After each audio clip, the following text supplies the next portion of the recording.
George Washington Carver. Born a slave.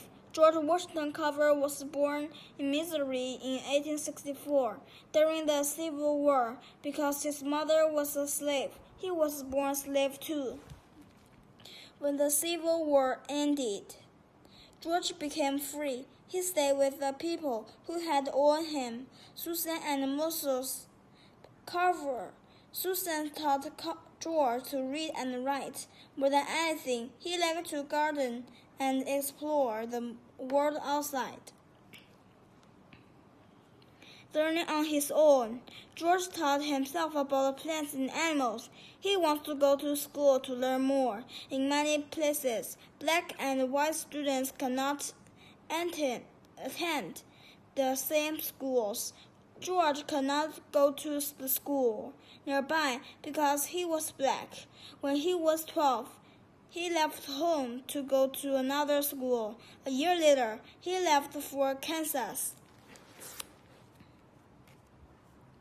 When George finished high school in Kansas, he tried to go to college there. Once he arrived, though, the college told him he had to leave it.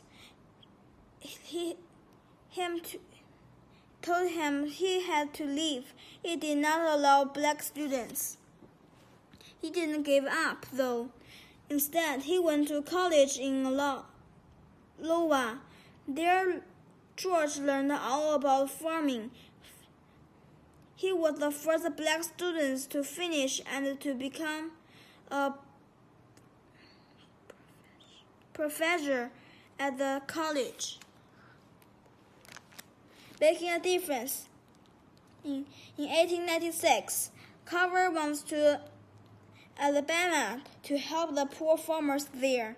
These farmers had a big problem. Their cotton crops were smaller every year, so the farmer had less and less money. Carver knew that growing the same crop again and again had worn out the soil. He taught the farms to add dead leaves and plants to the soil to help it. He also taught them to plant sweet potatoes, pears, or peanuts. These crops put things black into the soil that the plants need to grow well. Farmers needed a way to sell these new crops. Carver invented more than 100 ways to use sweet potatoes and 300 ways to use peanuts. New uses meant new products. Their products meant new items for farmers to sell.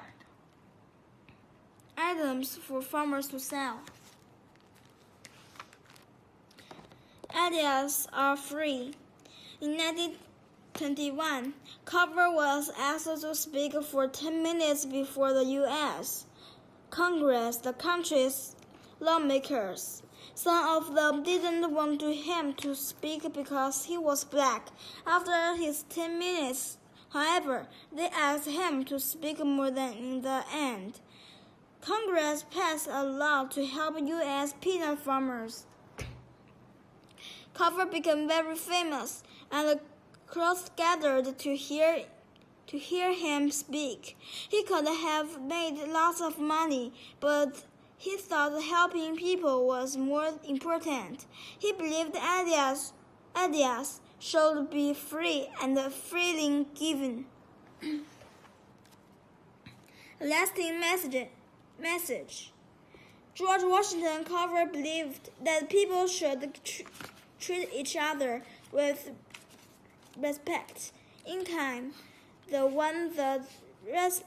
respect of a whole country. Carver also believed that people should care for the earth. If they didn't, earth would provide that they needed. How many years later, we are learning that he was right.